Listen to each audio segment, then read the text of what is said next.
Pessoal, boa noite. Meu nome é Tiago, eu sou médico assistente da UTI cirúrgica do Hospital das Clínicas da FEMUSP.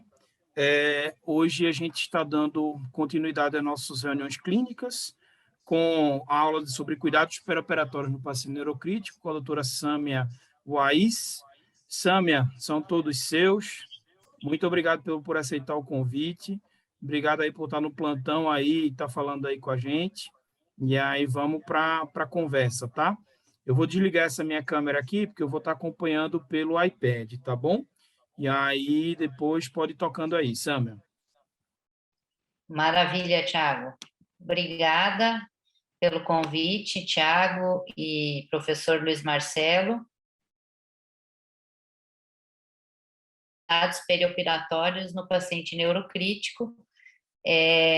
Eu sou médica assistente aqui do Hospital das Clínicas, do Instituto Central, da UTI neurológica e da UTI cirúrgica, e sou neurocirurgiã intensivista. Não tenho conflito de interesse declarado.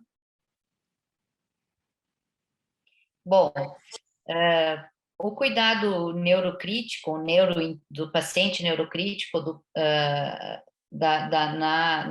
dentro do neurointensivismo, ele inclui 3 especialidades básicas, né, que são a neurocirurgia, a neurologia e a medicina intensiva, mas que inclui um cuidado de vários profissionais, né, multidisciplinar e interdisciplinar.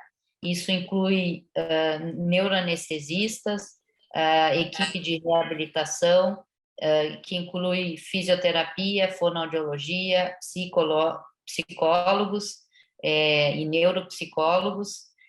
Isso inclui a medicina de emergência, né, um cuidado adequado no pronto-socorro, no pronto-atendimento, psiquiatria, enfermagem especializada, extremamente importante no cuidado do paciente neurocrítico, e a interação, né, com as demais especialidades, né, que produz um cuidado mais completo para o paciente neurocrítico. Lembrando, né, que no atendimento de qualquer paciente grave é fundamental o pronto atendimento, a estabilização, o ACLS e o ATLS, né, o ABCDE, né, sempre o cuidado com a via aérea, com a respiração, com a circulação, com a hemodinâmica, para a gente cuidar né, do neurológico. É fundamental sempre a avaliação e a reavaliação, né, da estabilização do paciente nos seus cuidados básicos, né? No cuidado do paciente com traumatismo craniano grave, é importante o segmento das diretrizes da Brain Trauma Foundation, que conseguiu reunir o que tem de evidência, né, as melhores evidências do que temos na literatura até o momento, quanto ao traumatismo craniano, né, e eles, então, documentaram, né, 28 recomendações, né, no traumatismo craniano grave, e eles dão um nível de evidência, isso incluiu um consenso, né, com especialistas, e isso, então, inclui definições, né, do que é o traumatismo craniano grave, quais são os pacientes que se indica o mais avançado, com monitorização multimodal, com monitorização da pressão intracraniana invasiva, né, nos pacientes com Glasgow menor ou igual a 8, ou seja, os pacientes que chegam pós-ressuscitação em coma, né, que possuem uma tomografia anormal, né, ou seja, tem hematoma, contusão, inchaço, herniação, compressão de cisternas da base, né, ou com uma tomografia normal, mas com mais de 2 fatores de risco, né, com idade maior de 40 anos, com postura anormal motora, né, ou seja, o Glasgow motor alterado, que também é um fator independente de prognóstico neurológico, né, o Glasgow motor, e, ou pressão arterial sistólica menor que 90.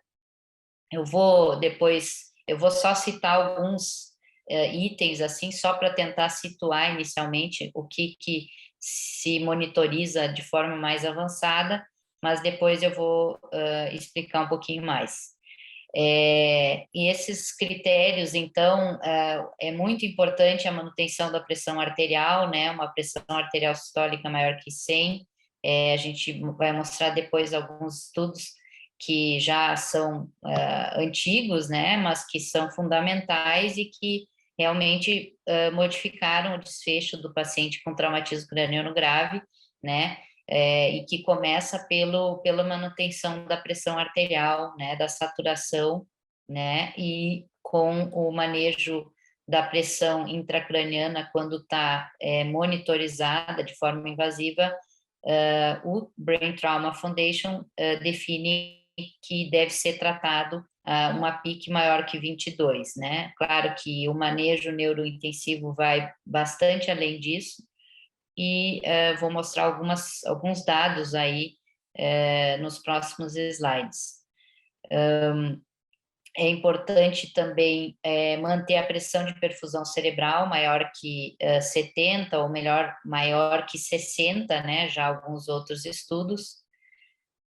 Né? Esse estudo, então, clássico do Chesnut mostrou que a hipotensão, né, piora muito o desfecho neurológico, inclusive tardio, né, avaliado pelo Glasgow Outcome Scale. Um episódio só de hipotensão já é capaz, né, e de dessaturação já é capaz de piorar muito o desfecho neurológico. Estudos iniciais, né, mostraram, né, desde 93, né, que esse estudo prospectivo de TCE grave mostrou que a monitorização invasiva da pressão intracraniana com dreno no ventrículo e drenagem ventricular, objetivando uma PIC menor do que 15, né, mostrou uma redução importante de mortalidade, né, comparado aos pacientes não monitorizados. Outra série, né, de 127 pacientes TCE grave também compararam, na verdade, o limiar entre 15 de pique e 20 a 25, e mostrou que um limiar de 15 produz também melhor desfecho de mortalidade. Então, nesses pacientes é fundamental, né, o cuidado com a pressão, com a saturação, também com a temperatura, né, a hipertermia mostrou aumentar a lesão primária, aumenta a liberação de glutamato, de citocinas e aumenta a produção de radicais livres, né, e lesão de reperfusão, aumenta a cascata isquêmica, né, aumenta a permeabilidade da barreira hematoencefálica e diminui a tolerância à isquemia. E isso aumenta a mortalidade precocemente e aumenta também tardiamente. Então, tem vários estudos que mostram isso.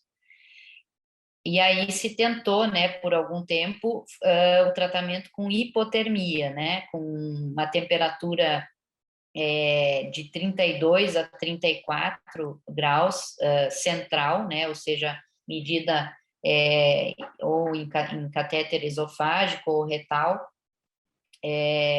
no geral, mas essa revisão sistemática da Cochrane, né, avaliou hipotermia comparado com controle térmico, mas um controle térmico bastante intensivo, né, com controle alvo menor do que 37, né, menor do que 36 de temperatura central.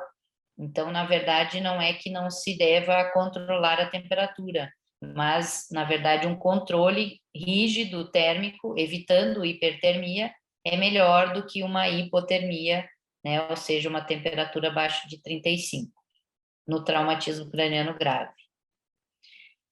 Quanto à via aérea no traumatismo craniano, né, existem os sedativos, né, para intubação, mas você pode até sabendo, né, os efeitos das drogas, no geral, que a gente usa etomidato, midazolam, fentanil, propofol, né, e um bloqueio para neuromuscular na intubação, né, com succinilcolina, que no geral é de ação rápida, mas o mais importante é você evitar hipotensão, né?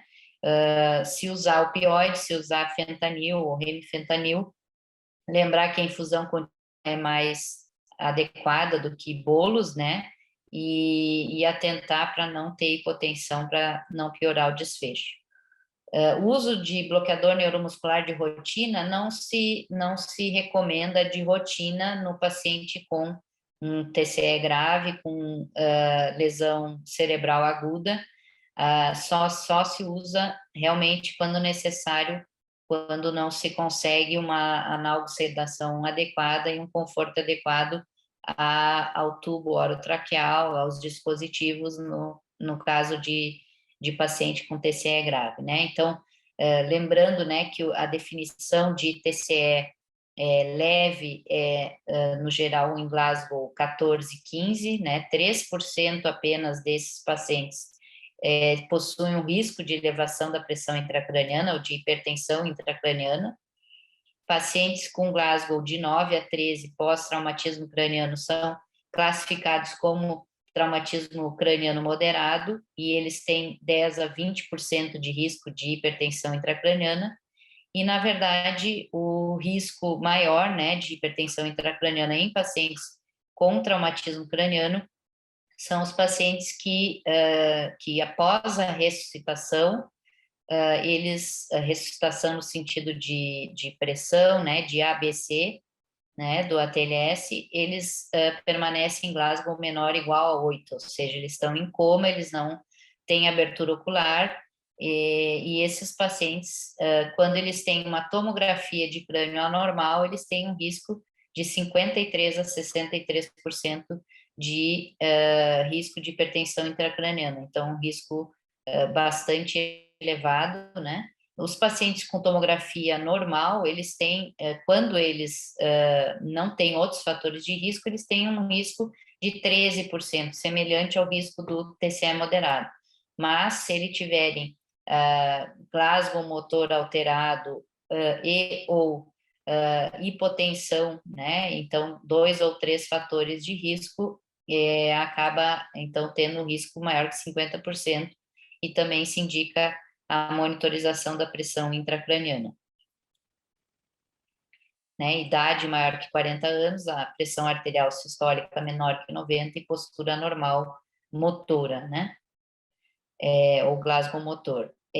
Existem alguns fatores prognósticos que são associados como Glasgow da admissão, idade, pressão arterial média menor que 70, um balanço hídrico muito negativo, ou seja, mais negativo que menos 500, e uma PIC sustentada maior que 25, ou maior que 15, ou maior que 22, né? Tem alguns estudos, mas uma PIC sustentadamente elevada, isso, né, mais que 5, 10 minutos, isso se associa a piores desfechos, né? De mortalidade, inclusive, de longo prazo, né, ou pelo menos em 6 meses.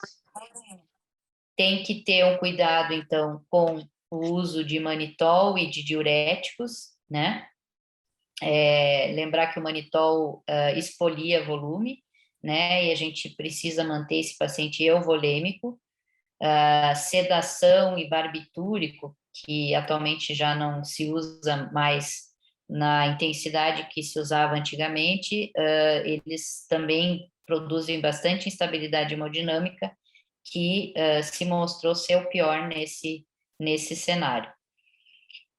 Quanto a pacientes em perioperatório, né, a gente falou até aqui um pouquinho de TCE, né, mas, na verdade, a principal causa de admissão do paciente na UTI neurológica é pós-operatório de tumor cerebral, né, isso não era diferente aqui no Hospital das Clínicas até antes da pandemia, né, onde em torno de 20% das admissões era de pós-operatório de tumor cerebral. Então, é importante a gente citar as principais complicações pós-operatórias, né? Nesse paciente também se associa ao efeito expansivo e ao aumento da pressão intracraniana. Então, eu situei algumas coisas do traumatismo craniano, porque, na verdade, até o momento, a maioria das evidências que a gente usa para lesão cerebral aguda vem do traumatismo craniano, né? Então, acabamos extrapolando muitas dessas informações para qualquer lesão cerebral aguda, e depois vou mostrar, então, que o último estudo grande que tem sobre lesão cerebral aguda, enfim, né, incluiu pacientes, além de traumatismo craniano, com hemorragia subaracnoide e com AVC hemorrágico, né? Então, na verdade, realmente, né, nesse estudo grande prospectivo que a gente pôde participar, mostrou que realmente tem um comportamento semelhante, a gente acaba, né, realmente usando dados mais sindrômicos mesmo, de hipertensão intracraniana, e se aplica realmente para as outras lesões. Quanto ao pós-operatório de tumor cerebral, né, os tumores cerebrais aumentam, né, com a idade, e quanto maior a idade, maior o grau, né? Então, mostrando aqui né, dados da nossa UTI neurológica de 2015, né, a principal causa de admissão foi tumor pós-operatório de tumor cerebral, 22%, que se assemelha à literatura, né? Esse digamos, a primeira referência, né, de neurointensivismo, né, que é o livro do Alan Hopper, né? Ali tem dados básicos, assim, que acho que são iniciais para o estudo, né, e para quem trabalha críticos, né, dos Estados Unidos. E a nossa casuística aqui até 2015, né, que se refletia até 2019, antes da pandemia, era a principal causa de admissão tumor cerebral, seguido por aneurisma não roto, depois hemorragia subaracnoide, né, um aneurisma cerebral roto, pós-operatório de coluna, epilepsia, TCE, né, lembrando que aqui no Hospital das Clínicas tem uma UTI específica de trauma, onde muitos pacientes traumatizados vão para essa UTI, por isso que na nossa UTI neuro tinha menos traumatismo craniano, e hematoma subdural não traumático, malformação arteriovenosa e outros diagnósticos. Dentro do cuidado, então, do pós-operatório de tumor cerebral, né, a principal lesão tumoral, né, no adulto é metastática, né, e no geral metástase principalmente de pulmão, seguido por mama, melanoma e outros. E de tumores primários no adulto, né, o principal é o meningioma, que é o benigno, seguido então por tumores malignos, né, que são glioblastoma ou os gliomas, né, que são divididos em alto e baixo grau. E nas crianças, o principal diagnóstico são lesões infratentoriais, né, que é diferente do adulto, astrostoma pilocítico, seguido por meduloblastoma e ependiomoma, crâniofaringioma, astrostoma anaplásico. Dentre os cuidados, então, dos pacientes em pós-operatório de tumor cerebral, é importante saber a apresentação clínica, o que esperar desse paciente num perioperatório. Pacientes com tumor cerebral têm um risco, principalmente aquele paciente que foi submetido a uma cirurgia, né, tem um risco aumentado de crise convulsiva. Nos gliomas de baixo grau, no geral, eles apresentam crises, podem ser focais em 20% das vezes, ou generalizadas, na maioria das vezes, 50%. Nos gliomas de alto grau, importante o sinal focal, são lesões mais infiltrativas, eles evoluem com déficit precocemente, e sinais de hipertensão intracraniana também, porque são lesões infiltrativas que causam muito edema cerebral. A localização da lesão também é importante para a definição dos sintomas, né, e dos sinais. Lesões frontais e parietais evoluem com alteração comportamental, com crise convulsiva, déficit motor ou sensitivo. Lesões da fossa posterior, né, evoluem com frequência com sinais de nervos cranianos ou cerebelares, né, síndrome cerebelar, axia de marcha, déficit de equilíbrio, vertigem, mas também com hidrocefalia e hipertensão intracraniana. Uma das referências, né, na neurocirurgia é os estudos, né, e os livros do professor Yazar Gil, e nessa literatura, né, tem quanto a pós-operatório ou perioperatório de tumor cerebral, né, etapas, né, que a gente deve se atentar, né, no pré-operatório, intraoperatório e pós-operatório. É importante a estabilização do paciente no pré-operatório, a redução do edema cerebral. Se tem uma coisa que corticoide tem evidência é para tumor cerebral, para edema vasogênico de tumor cerebral. Então, o uso já no pré-operatório, nos casos onde tem esse edema vasogênico, é importante para facilitar a cirurgia. E otimizar déficit, especialmente se o paciente estiver com déficit, né? O uso de anticonvulsivantes no pré-operatório só se ele tiver crise, né? Mas, na verdade, quando vai fazer uma craniotomia com exposição do córtex, no perioperatório tem indicação, né? Porque uma crise convulsiva no perioperatório vai descompensar o paciente, né? Muitas vezes. Então, um curso curto num perioperatório de craniotomia se indica, né? Quando vai fazer manipulação de córtex cerebral, né? Pelo potencial epileptogênico. Quanto ao intraoperatório, né? O perioperatório todo, é importante a restrição hídrica, ou, na verdade, manutenção da euvolemia, né? De um balanço hídrico zerado, né? Porque a hipervolemia se associa a edema cerebral também, né? A piora do edema cerebral, além de outras possíveis complicações pulmonares, né?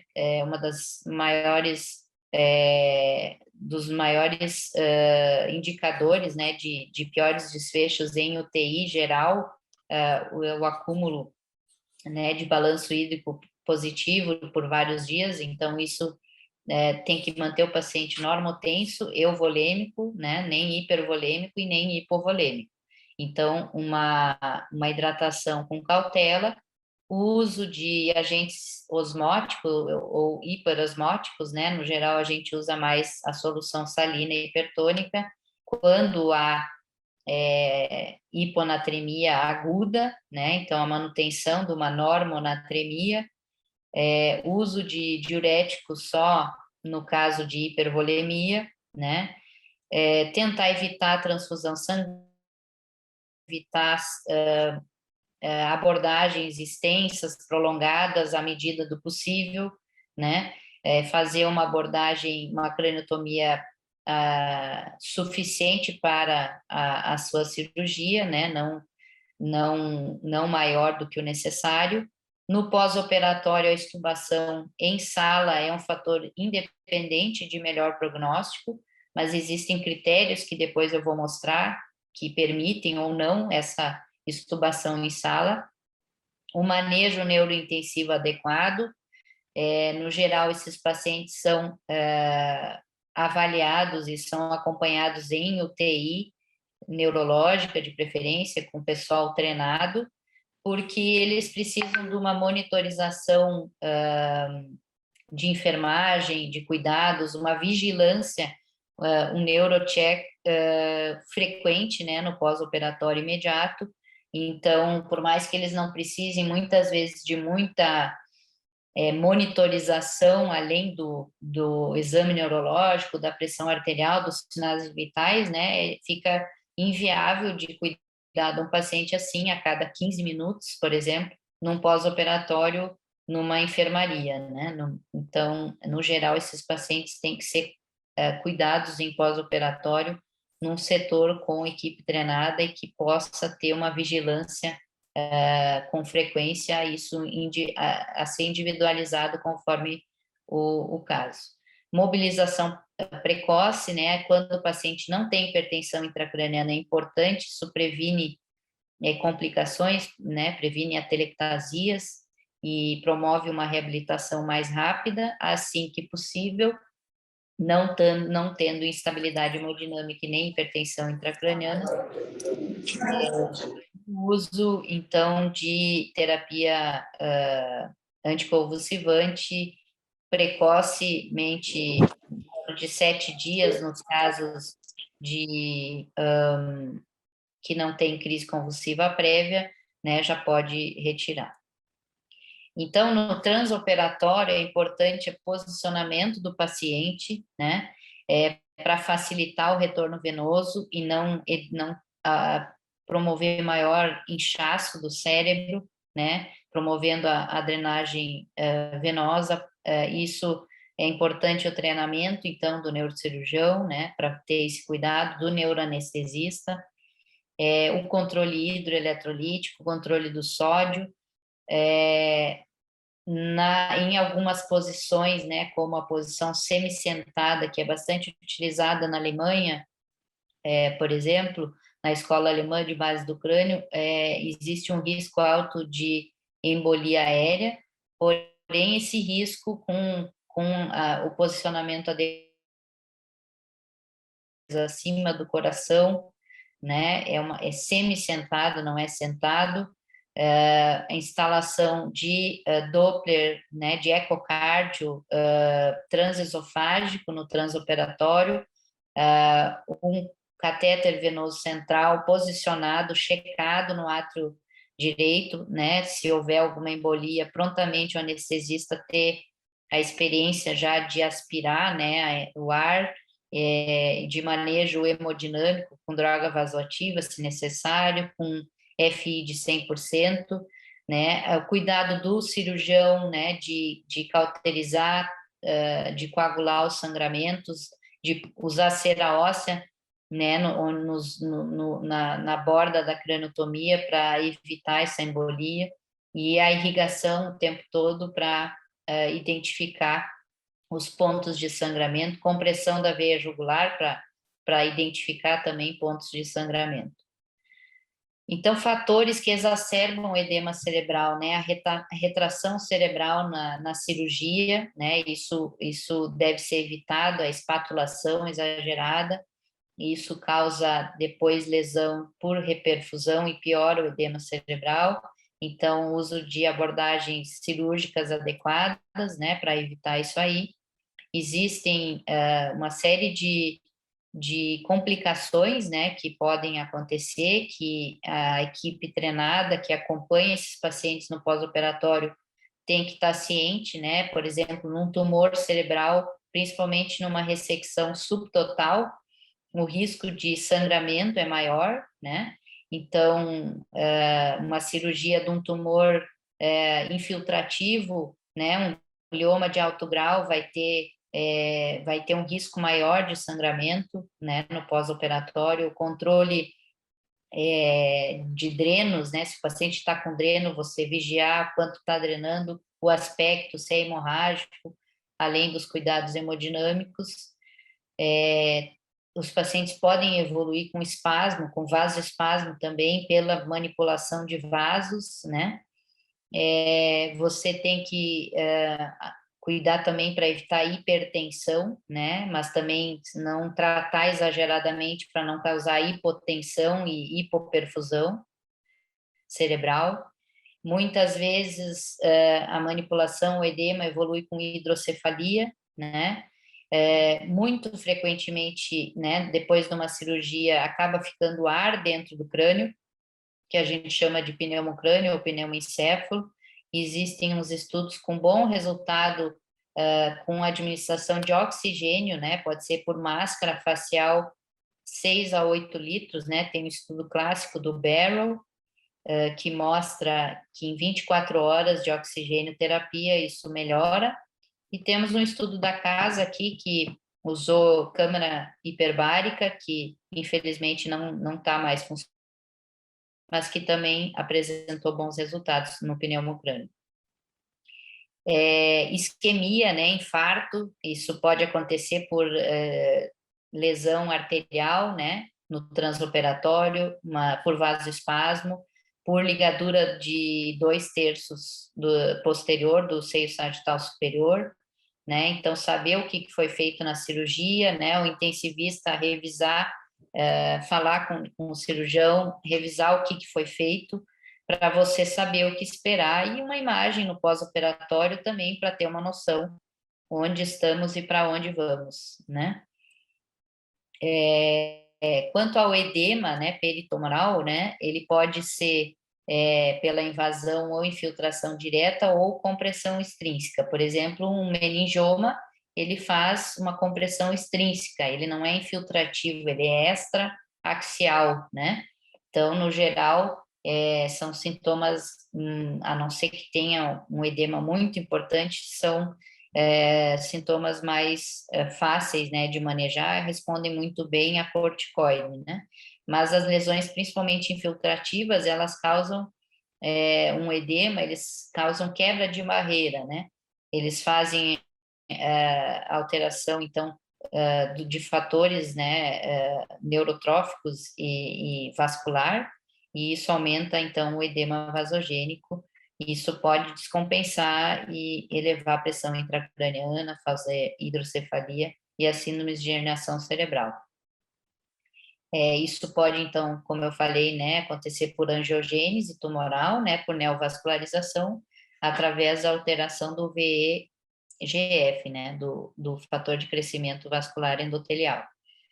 O edema, ele ocorre, vasogênico, ocorre mais na substância branca, por isso que a gente vê na imagem os dedos, né, acompanhando, né, a transição da substância branca cinzenta, e pode causar maior efeito expansivo que a lesão em si, né?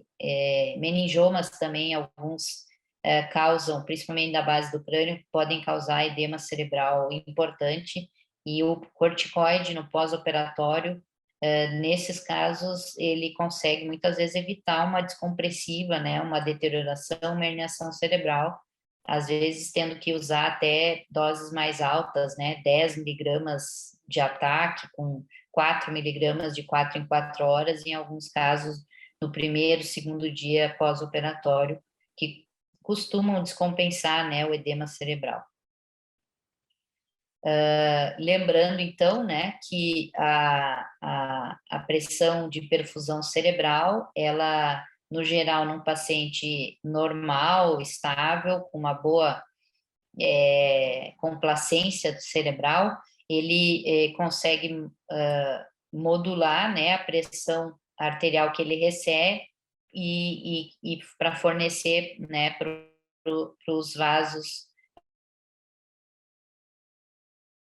costuma regular, né, entre 100 e 150, a gente consegue manter uma perfusão cerebral estável através de vasoconstrição ou vasodilatação dos vasos cerebrais. Quando há perda da complacência cerebral, com alteração, com quebra da barreira hematoencefálica, isso começa a ter uma perda da autorregulação cerebral, não consegue mais modular vasoconstrição e vasodilatação, e aí, com o seu CO2 sobe, começa a ter vasodilatação. Se o CO2 cai, se a pressão cai, começa a faltar sangue, né, a cair a perfusão cerebral. Então, aí que é o chamado, né, disfunção da autorregulação do fluxo sanguíneo encefálico, que é bastante comum de a gente ver através do Doppler transcraniano.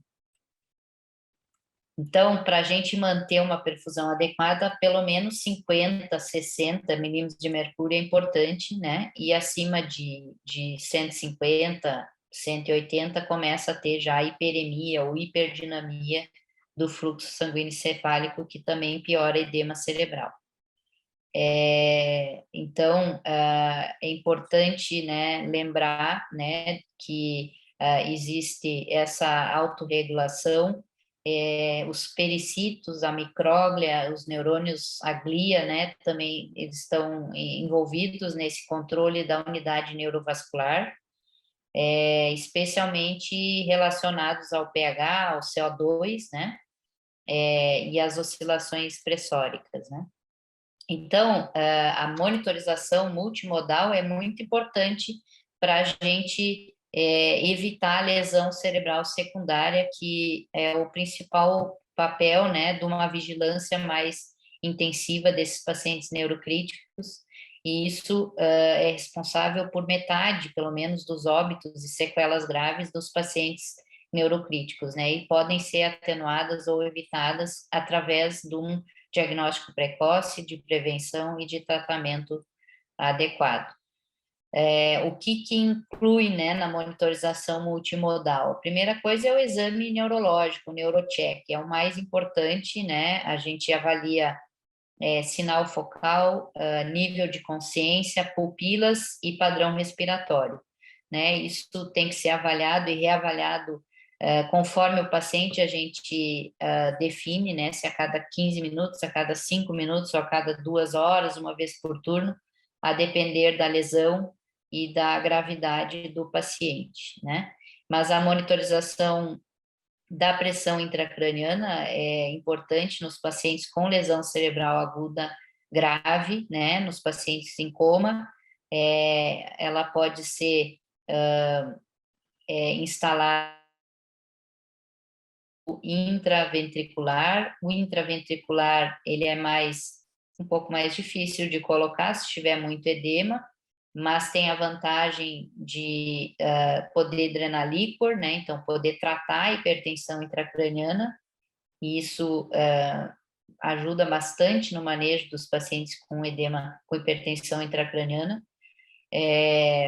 O uso subdural ou epidural tem sido desaconselhado porque eles não são muito acurados, então eles perdem a acurácia muito fácil, então se prefere o intraparenquimatoso ou intraventricular.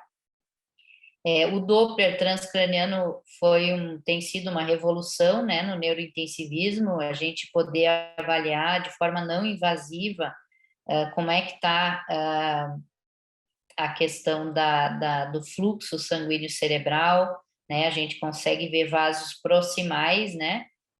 Do polígono, né? A carótida cerebral anterior, cerebral média, vertebrais e basilar, né? A gente não consegue ver pequenas artérias pelo Doppler, mas as grandes artérias a gente consegue avaliar, né? E consegue fazer estimar, né, como é que está a questão do fluxo sanguíneo cerebral de forma não invasiva. Isso ajuda muito no manejo do paciente neurocrítico. Também dá para avaliar o índice de pulsatilidade, ou seja, sinais, né, indiretos de hipertensão intracraniana.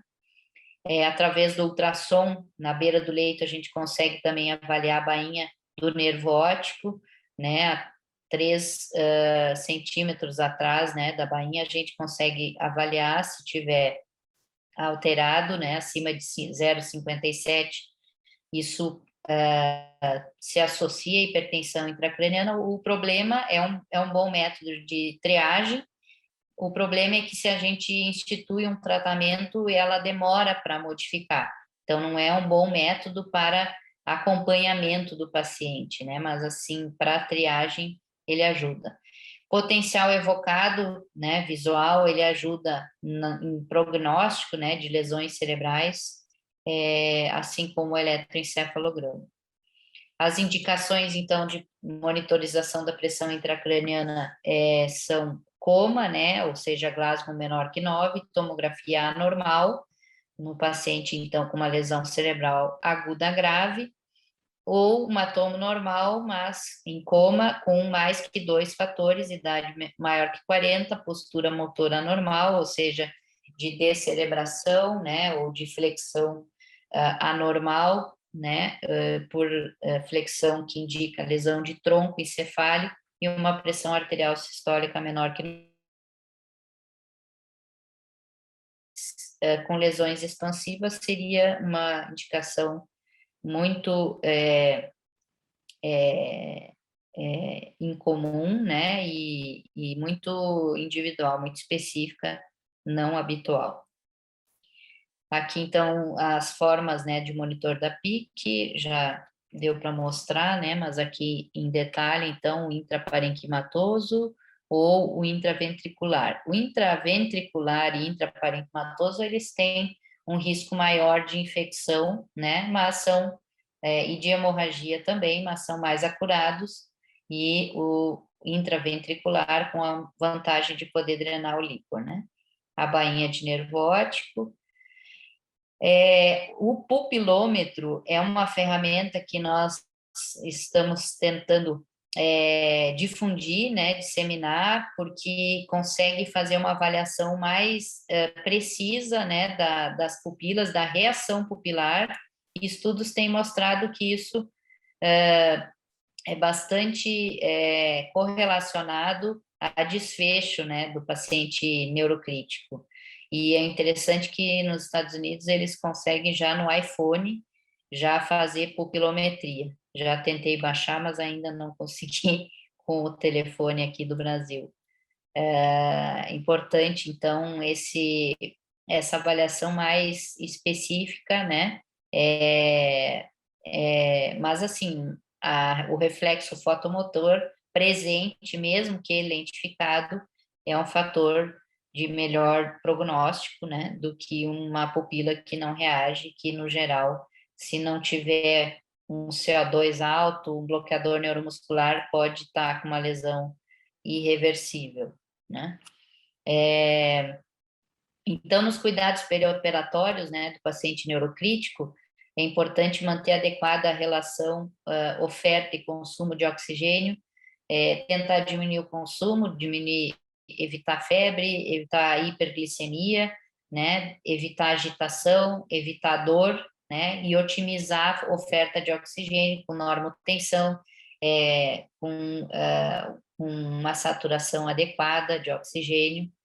É importante, então, drenar as lesões com efeito expansivo, manter a saturação maior que 94, mas não fazer hiperóxia também, não precisa mais que 98, mais que 97, manter uma hemoglobina em torno de 9 ou mais. Vou mostrar depois um estudo, né, do professor Luiz Marcelo e do André Gobato, que mostraram, né, aqui no HC, que um limiar de 9 no paciente com TCE grave foi melhor do que 7 em termos de desfecho neurológico.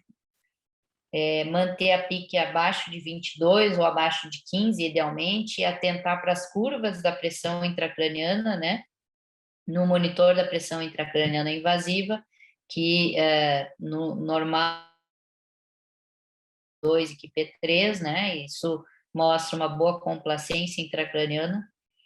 A pressão de perfusão cerebral manter acima de 60, mas não mais, muito mais que isso, não mais que 70, né?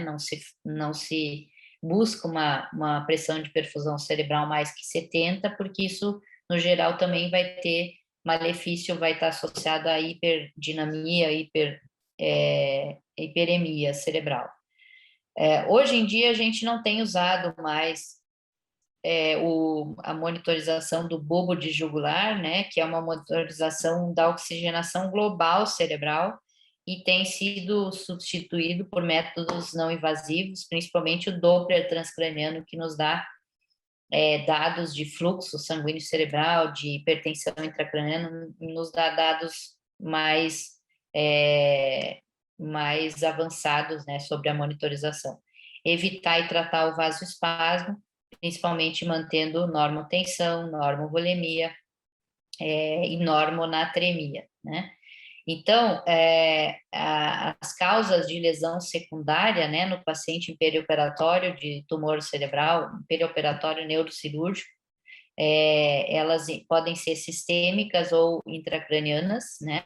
As sistêmicas incluem hipotensão, hipóxia, hipercapnia, hipocapnia, anemia, febre, hipoglicemia ou distúrbios da glicemia, né, hiponatremia, sepse, pneumonia, coagulopatia.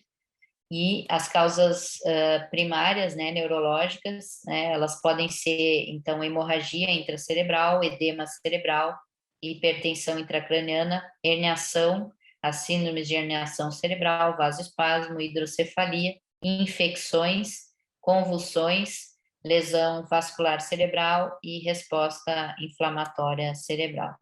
Importante, então, na entrega, né, na oferta de oxigênio para o cérebro, a hemoglobina, a saturação, né, que isso dá o conteúdo de oxigênio, né, e a pressão parcial, né, ou seja, a pressão, o débito cardíaco, né, então, a monitorização invasiva, né,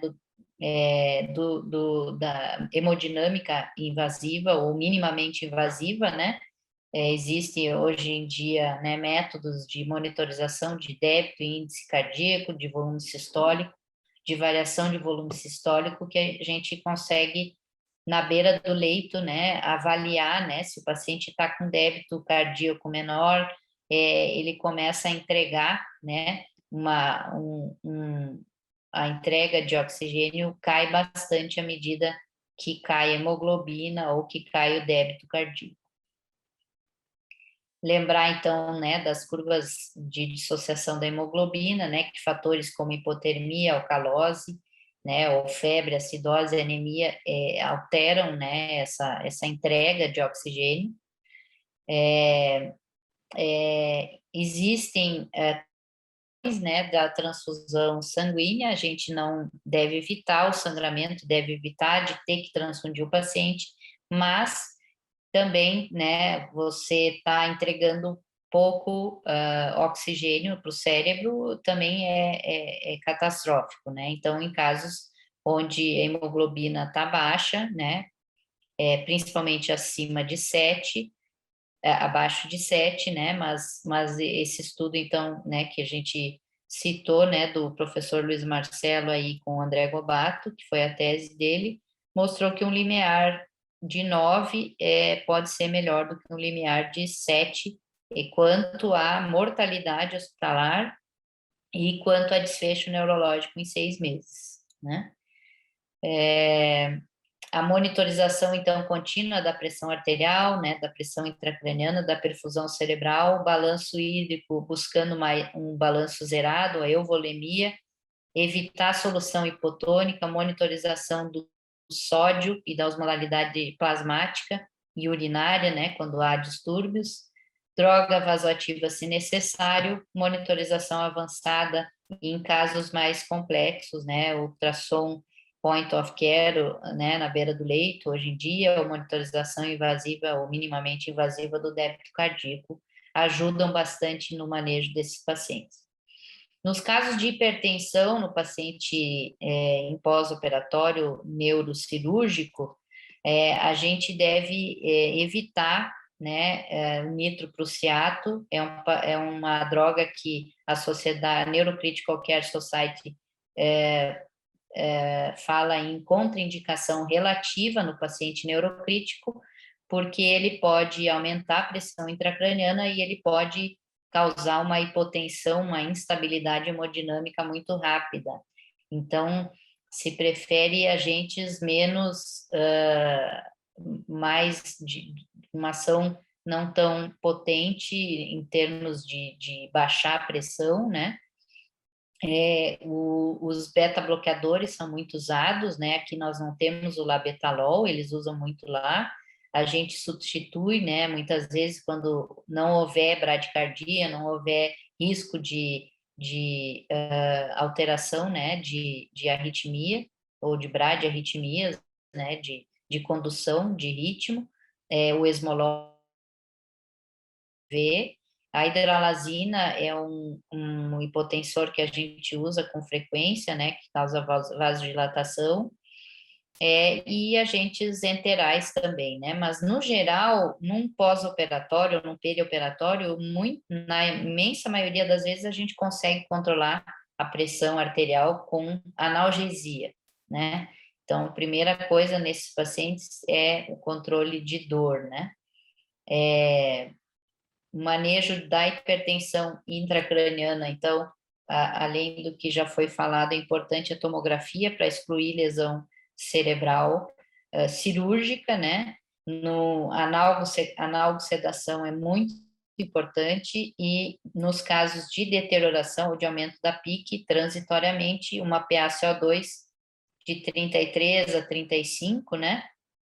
Para evitar a vasodilatação cerebral ajuda. Isso tudo para evitar a cascata isquêmica, né? A cascata inflamatória, a liberação de glutamato, né? As lesões de reperfusão, a liberação de radicais livres, né? A inflamação, a isquemia e o influxo de cálcio e sódio, né? E a morte cerebral neuronal. A gente, então, participou do estudo prospectivo, né, multicêntrico, de lesão cerebral aguda e monitorização da pressão intracraniana. Nós, na verdade, usamos relativamente pouca monitorização da pressão intracraniana invasiva comparado aos países considerados de primeiro mundo. Participamos nós aqui no HC e lá no Instituto do Cérebro Paulo Niemeyer, né, o responsável no Brasil, Pedro Kurtz. Foram 4.700 pacientes incluídos, né, e em torno de 1.000 pacientes não foram monitorizados a PIC e 1.300 foram monitorizados de forma invasiva. E o estudo, então, mostrou que, na verdade, a monitorização da PIC invasiva e os cuidados neurointensivos nos pacientes com lesão cerebral aguda grave, com traumatismo craniano, hemorragia subaracnoide e AVC hemorrágico, esses pacientes têm melhor desfecho em 6 meses do que os pacientes não monitorizados, né? Então, é a melhor evidência que temos até agora, é um estudo prospectivo, então, com nível de evidência 2, né? O que então nós usamos, né, no manejo da hipertensão intracraniana, né? Existem medidas de primeira, segunda e terceira linha. As medidas de primeira linha, então, medidas gerais, né? Admissão na UTI, manter cabeceira no geral a 30 graus, né? Quando tem hipertensão intracraniana, com posição neutra da cabeça, para facilitar o retorno venoso, uma pressão cerebral maior que 60, manter euvolemia, como avaliar essa euvolemia através de balanço hídrico, de ultrassom point of care nos pacientes que estão idealmente ventilados, né? Antigamente a gente avaliava a pressão venosa central, ainda tem algumas situações, né, que o Jean-Louis Vincent e colegas ainda recomendam, né? Controle glicêmico entre 70 e 180, o controle de temperatura central alvo, ou seja, retal ou esofágico, entre 35 e 36, ou seja, normotermia, porque uma temperatura central de 37 já remete a uma temperatura cerebral em torno de 38, que costuma estar 1 grau acima, né? Então, é importante esse controle térmico para controle de metabolismo cerebral, né? Ventilação, né? Os pacientes que estão entubados, né, em ventilação mecânica, manter uma eucapnia, um CO2 de 35, 40, manter uma analgosedação adequada, bloqueio neuromuscular somente se necessário. Considerar DVE com ou sem drenagem licórica, de preferência com, né, e a remoção pronta das lesões ocupando espaço sempre que necessário, buscar uma PIC idealmente abaixo de 15, né, nos pacientes monitorizados, e aí se ainda assim essa pressão intracraniana sobe, pode usar então solução salina hipertônica 3 ou 7,5% no geral, para buscar um sódio-alvo 145, 155, ou manitol, se uma osmolaridade sérica menor que 315, mantendo uma PPC maior que 60, hiperventilação otimizada, mantendo uma PCO2 de 30, 35, 33, 35, só na situação de descompensação, né? No geral, buscando, então, mais para o 35, 40 na maior parte do tempo, para evitar também a isquemia e a vasoconstrição cerebral. E em casos em que não se consegue esse manejo, essa estabilização e controle da pressão intracraniana, medidas de terceira linha, craniectomia descompressiva, especialmente quando tem lesões ocupando espaço unilaterais, né? E aí muitas vezes essa medida, na verdade, não é de terceira, é de primeira linha, né? Da chegada no hematoma subdural agudo, extenso, com sinais de hipertensão intracraniana, então ele entra como medida de primeira linha, né? Mas quando falha as outras e é um edema difuso, ela pode ser considerada também, ou outras intervenções cirúrgicas ou barbitúrico com monitorização do eletroencefalograma contínuo, lembrando que o barbitúrico produz mais os pacientes que a gente consegue fazer um tratamento inicial adequado, precoce, é muito raro de a gente não conseguir controlar com medidas de primeira ou segunda linha. É importante o suporte hemodinâmico individualizado do paciente, né? Então, também tem medidas, né, 0, 1 e 2. É importante, então, a manutenção da saturação em torno de 94, a PaO2, né, 80 a 100, um CO2, né, que já foi falado, manter a pressão de perfusão cerebral maior que 60, a hemoglobina maior que 7, ou idealmente maior que 9, ou em torno de 9, um sódio, né? Então, todas aquelas medidas, né, eles refletem na hemodinâmica também e na hemodinâmica cerebral, né? Então, é uma continuação, né, das medidas de hipertensão intracraniana que vão fazer o manejo hemodinâmico também. Então, é importante individualizar e o Doppler transcraniano ajuda muito nesse manejo. As medidas da pressão de perfusão conforme, né, a monitorização invasiva da PIC, e considerar, então, o Doppler, né, e manejo em pacientes mais complexos, a monitorização do débito cardíaco, minimamente invasivo, mantendo euvolemia e normotensão.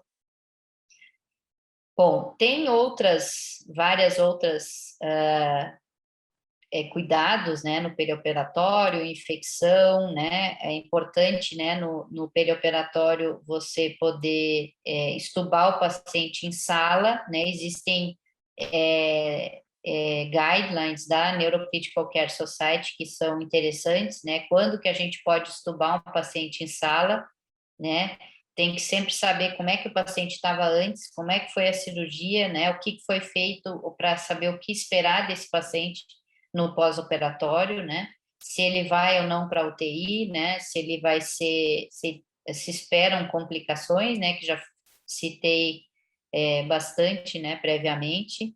Se pode ter vômito, se teve lesão de fossa posterior, se teve manipulação de nervo craniano, se pode ter disfagia. Mas, no geral, então, indicativos, né, de condições de extubação em sala, né, uma cirurgia menor que 6 horas, que não teve lesão vascular, que não teve inchaço, que não teve convulsão, que não teve lesão de nervos cranianos, normotermia, normovolemia, normotensão, ventilação espontânea, normoglicemia, osmolaridade adequada, hemoglobina de 9, coagulação normal, não tem edemas. Então, na verdade, é aquela cirurgia que foi lisa, que foi curta, que foi tudo bem, tem hipertensão intracraniana prévia, então esse paciente idealmente tem que ser estubado em sala, e isso diminui significativamente a morbimortalidade no paciente pós-operatório neurocirúrgico, certo?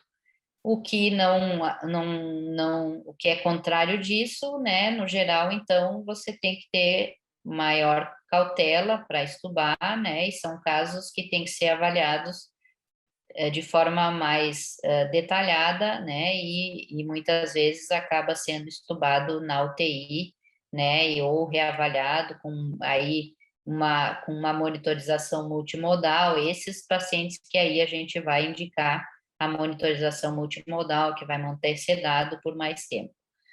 Em cirurgia acordado, né, para craniotomia awake craniotomy, né, cirurgia acordado para monitorização de déficit durante ressecção de tumor cerebral, no geral, tem estudo que mostra que é melhor uma sedação leve e evitar a sedação e depois acordar com propofol, porque o propofol ele diminui o fluxo sanguíneo cerebral e ele pode afetar na resposta do paciente no transoperatório.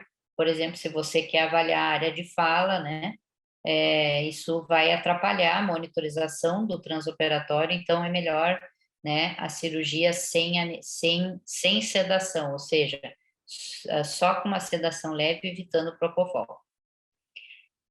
A dor, né, e a analgesia e a sedação, evitando delírio, são muito importantes na UTI e no paciente neurocrítico, né, devido ao adiantado da hora, né, lembrar as vias, né, de analgesia, as vias da dor, né, os caminhos dela, as vias que estão envolvidas na analgesia endógena, avaliar a dor no paciente, sempre usar escalas, né, de avaliação de dor, isso é muito importante, saber que protocolos de analgosedação, eles podem ajudar, principalmente em tempo, né, de internação, de ventilação, e pode ajudar, né, se a gente, nos pacientes que não têm hipertensão intracraniana, né, o uso de benzodiazepínicos pode se associar mais a delírio, né, mas também tem estudos, né, inclusive aqui da casa, né, de revisão de protocolo de analgosedação, não mostrou, na verdade, desfechos mais importantes, assim, em termos de mortalidade ou de complicações. Importante é você individualizar, né, o paciente, aplicar escalas, né, de sedação. No geral, a gente usa mais RAS, né, que é uma escala que vai de positivo a negativo, mas lembrar sempre que a analgesia é muito importante no paciente neurocrítico. Aula aqui para a gente mostrar isso aqui. Eu posso, né, depois acho que mandar a aula para quem tiver interesse, né?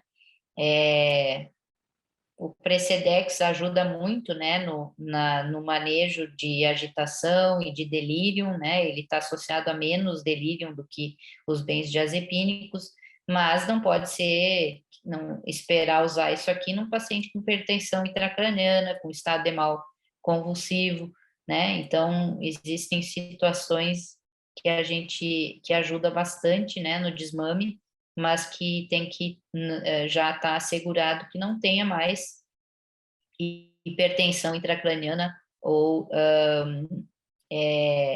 insuficiência respiratória, né, ou estado de mal convulsivo. Então, é importante individualizar a terapêutica, né, usar critérios objetivos, priorizar o tratamento da dor e conforto, reduzir o uso de benzodiazepínicos quando possível, ou seja, quando não tem hipertensão intracraniana, quando não tem estado de mal, quando não está em insuficiência respiratória franca, né? Então, isso tem que estar sempre em mente, né? Que a gente não vai fazer um TRE num paciente com hipertensão intracraniana, né? O uso de analgesia, né? O remifentanil, ele tem uma ação ultra rápida, né? Ele tem desfechos melhores em alguns estudos. O Precedex ajuda muito, diminui delírio. Cuidado com propofol, muitas vezes num paciente que está liso, que está sem hipertensão intracraniana, que vai ser acordado rápido, que está estável hemodinamicamente, ele pode ser a melhor opção, mas no paciente com hipertensão intracraniana, com alteração da autorregulação do fluxo sanguíneo cerebral de forma grave, ele pode reduzir o fluxo sanguíneo cerebral de forma importante e piorar ainda mais a hipertensão intracraniana. Então, cuidado atenção com o Propofol, não pode, no geral, também muitos dias, né? E tem alguns estudos aí com ketamina, que eles podem até diminuir a depressão alastrante, a despolarização alastrante, né? Então, o uso racional, né, de analgsedação e sempre primeiro pensar em controle de dor, né?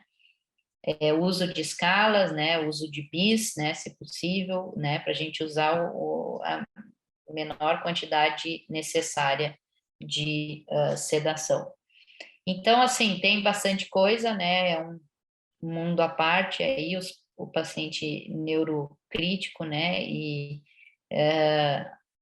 começou a ter mais evidências nos últimos 20 anos, né, e uma maior atenção, né, nesse tipo de doente, mas é importante lembrar, né, que os pacientes são heterogêneos, as doenças são heterogêneas, e é importante individualizar o tratamento, né?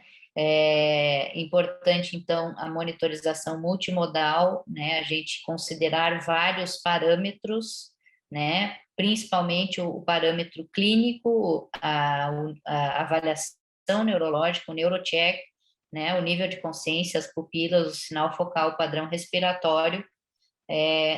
Na dificuldade de avaliação, né? No paciente sedado, aí a gente precisa de mais ferramentas, né? Considerando no conjunto, né? Não, no geral, não se usa um parâmetro isoladamente. Alguns parâmetros são mais importantes, como a pressão, a monitorização da pressão intracraniana invasiva e a pressão de perfusão cerebral, Doppler transcraniano, essas ferramentas realmente no paciente com lesão cerebral aguda grave acrescentam muito, né? E a gente objetiva, então, evitar e tratar precocemente as lesões secundárias, reduzindo morbimortalidade os times treinados, né, com equipes multi e interdisciplinares, acostumadas a tratar esses pacientes, realmente conseguem, de forma já baseada em evidências, né, melhorar os desfechos desses pacientes. Obrigado e fico à disposição, então. Muito obrigado, Sâmia. Você me ouve bem? Me ouve bem? Ouço. Muito obrigado, Sâmia. Apresentação super completa. Pessoal, temos aqui, já chegamos a ter em torno de 18 pessoas, temos umas 12 aqui agora conosco. Alguma pergunta, alguma dúvida? Podem abrir pode ser no chat, pode ser no microfone. Lucas Vieira, ótima aula, Sâmia, parabéns. Vai ser uma aula excelente para ficar no YouTube, hein, Sâmia? Maravilha. O pessoal assistir depois. Gláucia também elogiou a aula aqui. Cadê? Gláucia, parabéns pela apresentação. Sâmia, então deixa eu te fazer uma pergunta, já que ninguém fez. O Marcelo tem uma sobre o Mirinone, e aí eu tenho aqui uma pergunta bem objetiva, né, que muitas vezes o pessoal tem dúvida, sobre a questão do tempo dos drenos, né? Paciente no pós-operatório de neurocirurgia, a gente está falando ali por exemplo, um paciente que fez uma craniete compressiva, está com a derivação ventricular externa. Quanto tempo a gente pode acreditar, tanto na medida de uma PIC, e quanto tempo é seguro manter aquele dreno, e a partir de que dia a gente já tem um trade-off de mais infecção do que monitorização? Assim, boa pergunta. Na verdade, pergunta de monitor de dreno de catéter de PIC e DVE. Perguntando mais, né? Exatamente. Tá. Na verdade, para DVE PIC, acima de 5 dias, começa a ter um aumento do risco de infecção significativo. Mas, então, assim, se o paciente já está controlado, a hipertensão intracraniana no terceiro, quarto dia, a tomografia controle já está boa, ele não tem nenhum escape acima de 15, idealmente, né, de pique, nas últimas 24, idealmente 48 horas, a gente tenta tirar esse catéter até o 5º dia. Esse é o objetivo primário, né? Se a gente conseguiu controle da pique, né? Controle da pique, melhora tomográfica no geral, né? O paciente que está estável, que está indo bem. Então, a gente tenta tirar até o 5º dia. Mas a gente não vai tirar ou trocar, né? Isso tem estudo, né? Que, então vamos trocar. Antigamente, né? 5 dias troca pique, troca DVE. Não, porque a troca, a simples troca, o novo procedimento tem associação a novas complicações e também a infecção. Então, a gente tenta tirar até o 5º dia, mas assim, se não conseguiu ainda, o paciente, por exemplo, tem várias contusões cerebrais, tem contusão do lobo temporal, que costuma de forma não infrequentemente descompensar, né, no 5º dia, né, a síndrome do lobo temporal, que é típica de descompensar tardiamente, né, ou múltiplas contusões cerebrais, né. Então, ou o paciente infectou no 5º dia, né, fez uma pneumonia, né, fez chocou, instabilizou. Então, a gente não vai tirar depois do 5º dia se o paciente ainda não está em condições, mas saber que a partir do 5º dia o risco de infecção é maior e qualquer febre, né, às vezes o diagnóstico de uma meningite pós-operatória não é fácil, porque o líquor tem sangue, né? Mas, assim, o paciente já começa a fazer febre, um paciente que não tá controlando, né? Tá piorando, começa a piorar depois por infecção, aí coleta um líquor, a proteína tá baixa, a proteína tá alta, a glicose tá baixa, a celularidade aumentou, né? Mas, porém, não se indica a coleta de líquor de rotina, né? A gente coleta só na suspeita mesmo, né? Isso tem estudos, né, para isso. Mas, no geral, é isso, né? É tentar tirar até o 5º dia, se possível. Não vai forçar a barra e dar num paciente que está ainda com hipertensão intracraniana ou com risco só por causa disso, mas se passou do 5º dia, saiba que se fizer uma febre, né? Se chocou, se tiver crise convulsiva, tem que pensar que pode ser uma infecção secundária ali. Para dreno subcutâneo, né, Portovac, se não precisar de dreno é melhor, né? Mas assim, ficar uma coleção é melhor estar com o dreno 1, 2 dias do que não ter dreno e ficar com uma coleção, né? Agora, dreno subdural, existe evidência de que o dreno subdural, num hematoma subdural crônico, 2, 3 dias, até 2, 3 dias, evita recidiva de hematoma subdural crônico. Então, é muito, muito, muito raro infecção pós-operatória de dreno subdural, de hematoma subdural crônico, que usa, no geral, dreno subdural por até 2, 3 dias, né? No geral, mais que 72 horas, um dreno subdural, subgaleal, aumenta o risco de infecção e já não tem muita indicação, né? Maravilha. Marcelo perguntou sobre o Milrinone, Sâmia. Sim. Tem estudos e já tem até meta-análise do uso de Milrinone na hemorragia subaracnoideia aneurismática no paciente que desenvolve isquemia cerebral tardia. Então, hoje nós tivemos um dia agitado aqui na UTI, com uma paciente em pós-operatório, na verdade, um pós-embolização do aneurisma cerebral de carótida interna, que piorou, né, na evolução, aí 2, 3 dias da embolização, né, já entrando ali 5º para 7º dia da hemorragia subaracnoideia. Então, é o caso típico, né, que evolui com um déficit isquêmico tardio ou isquemia cerebral tardia, que é o que antigamente a gente chamava de vasoespasmo sintomático. Então, é o paciente que fica mais sonolento, que perde 2 ou mais pontos da escala de coma de Glasgow, que evolui com sinal focal, evoluiu então com hemiparesia, afasia, sonolência, né? E aí a gente tem estudos já tem meta-análise, né? Então uma evidência razoável aí, pelo menos nível 2B, de que o uso da milrinona ajuda, né? Como aumento do débito cardíaco, ajuda e vasodilatação ajuda inotrópico, né?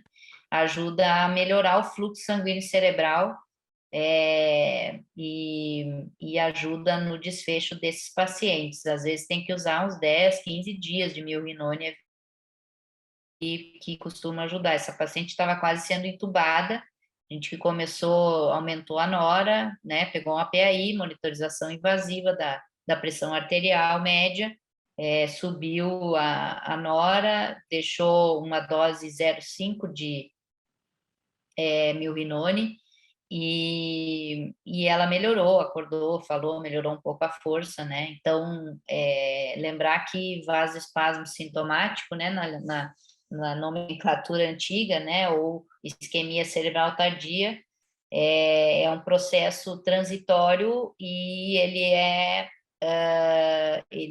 é passível de melhora, né? Ele é uma coisa que você consegue, né, se tiver um manejo agressivo, hemodinâmico, a gente muitas vezes, né, deixa o paciente sem sequelas, né? E evita até mesmo ter que fazer uma angioplastia, uma craniectomia descompressiva, né? E piora de déficit. Maravilha, Sâmia. Bom, pelo visto, sem mais perguntas aqui. São 9h20, chegando perto do nosso teto aí, o 9h30. Alguma pergunta mais, pessoal? Marcelo, agradecendo a resposta, Sâmia. Acho que é isso, né? Sâmia, muito obrigado. Mais uma vez, muito obrigado mesmo. Foi uma aula muito boa.